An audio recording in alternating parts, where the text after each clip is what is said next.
क्या आप जानते हैं कि रात का समय केवल नींद का नहीं बल्कि स्वस्थ होने का प्राकृतिक इलाज भी है? बुद्ध कहते थे, जब मन शांत होता है तब शरीर स्वयं को ठीक करना शुरू करता है। आज हम इस वीडियो में जानेंगे कि सोने का सही तरीका, सही सोच और सही आदतें कैसे आपकी रात को एक हीलिंग प्रोसेस में बदल सकती है।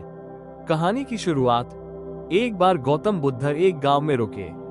वहां एक बूढ़ा व्यक्ति उनके पास आया और बोला, भगवान, मैं रात को सोता हूँ लेकिन सुबह उठने पर शरीर और थका हुआ लगता है, जैसे नींद कोई राहत नहीं देती। बुद्ध मुस्कुराए और बोले, तुम सो तो जाते हो लेकिन विश्राम नहीं करते। जब तक मन अशांत है शरीर आराम नहीं करता। उस दिन बुद्ध ने उस व्यक्ति को 5 बातें सिखाई और उन्होंने कहा, अगर तुम ये 5 बातें केवल 21 दिन कर लोगे तो तुम्हारा शरीर रात में तुम्हें ठीक करना शुरू कर देगा। बुद्ध के 5 रात्रि नियम। बुद्धा's नाइट हीलिंग रूल्स। 1. नींद से पहले चिंता मुक्त हो जाओ। रात को बिस्तर पर लेटने से पहले अपने सारे विचारों को एक डायरी में लिख लो। बुद्ध कहते थे, जो चिंता को छोड़ सकता है वही कल को बदल सकता है। अभ्यास करें। आज के लिए धन्यवाद कहकर दिन खत्म करें। गहरी सांस लें और कहें, मैं शांत हूँ, मैं स्वस्थ हूँ। 2. सोने से पहले क्षमा करो और क्षमा मांगो। मन की शुद्धता ही शरीर की शक्ति है। बुद्ध ने एक बार कहा था, जो मन में द्वेष लेकर सोता है वो बीमारियों को आमंत्रित करता है। अभ्यास करें। आंख बंद करके उन सभी को क्षमा करें जिन्होंने आपका दिल दुखाया। खुद से कहें, मैंने स्वयं को माफ किया। 3. नाभि में तेल लगाएं।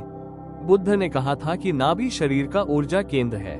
रात को सोने से पहले नाभि में 2 बूंद सरसों या नारियल तेल लगाने से शरीर की ऊर्जा जागृत होती है और बीमारियां दूर होती है। फायदे: पाचन तंत्र मजबूत, त्वचा साफ, मानसिक शांति, नींद बेहतर। 4. गहरी श्वास और ध्यान। बुद्ध के अनुसार श्वास जीवन है। जब आप सोने से पहले 10 मिनट गहरी श्वास लेते हैं तो आपकी नर्वस सिस्टम शांत हो जाती है। यह मन को संदेश देता है, सब ठीक है। अभ्यास करें। बिस्तर पर लेटकर 5-5 सेकंड की इनहेल और एक्सहेल करें। हर सांस के साथ कहें, मैं ठीक हूँ, मेरा शरीर ठीक हो रहा है। 5. सोने से पहले 5 सकारात्मक वाक्य बोलें। बुद्ध ने कहा, शब्दों में ब्रह्मांड की शक्ति है।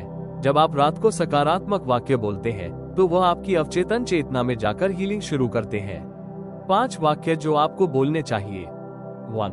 मेरा शरीर मजबूत है। 2. मेरी हर कोशिका ठीक हो रही है। 3. मैं तनाव मुक्त हूँ। 4. मैं गहराई से सो रहा हूँ। 5. कल एक बेहतर दिन होगा। राजा और साधु की प्रेरक कथा। एक बार एक राजा बीमारियों से थक चुका था। उसने राज्य के सबसे विद्वान साधु से पूछा, मैं स्वस्थ क्यों नहीं होता जबकि मैं वैद्य से इलाज करवाता हूँ? साधु मुस्कुराया और बोला, क्योंकि तुम रात को बिस्तर पर बीमार होकर सोते हो, न कि ठीक होने के विश्वास के साथ। उस दिन से राजा ने ध्यान, क्षमा और प्रार्थना के साथ सोना शुरू किया। 21 दिनों में उसका शरीर इतना बदल गया कि वैद्य भी चकित रह गए। बुद्ध की अंतिम सीख। जब शरीर को प्रेम, ध्यान और विश्राम मिलता है तब वह चमत्कार करने लगता है। इसलिए सोने से पहले सिर्फ सो नहीं, ठीक होने का इरादा लेकर सो। रात की नींद को बुद्धिमत्ता से उपयोग में लाएं। ये समय है जब आपका शरीर खुद को रीसेट करता है। याद रखें, बुरा सोचकर सोएंगे इक्वल्स तनाव, अच्छा सोचकर सोएंगे इक्वल्स हीलिंग। आपके लिए 7 दिन का चैलेंज। दिन कार्य: दिन 1 डायरी में चिंता लिखना और छोड़ना। दिन 2 क्षमा अभ्यास। दिन 3 नाभि में तेल लगाना। दिन 4 10 मिनट श्वास ध्यान। दिन 5 सकारात्मक वाक्य। दिन 6 सभी को एक साथ दोहराना। दिन 7 केवल धन्यवाद और शांतिपूर्वक नींद। क्या आप इस रात के हीलिंग चैलेंज को अपनाने के लिए तैयार हैं? अगर हाँ तो कमेंट में लिखिए, आज से मेरी नींद मेरी औषधि है। धन्यवाद।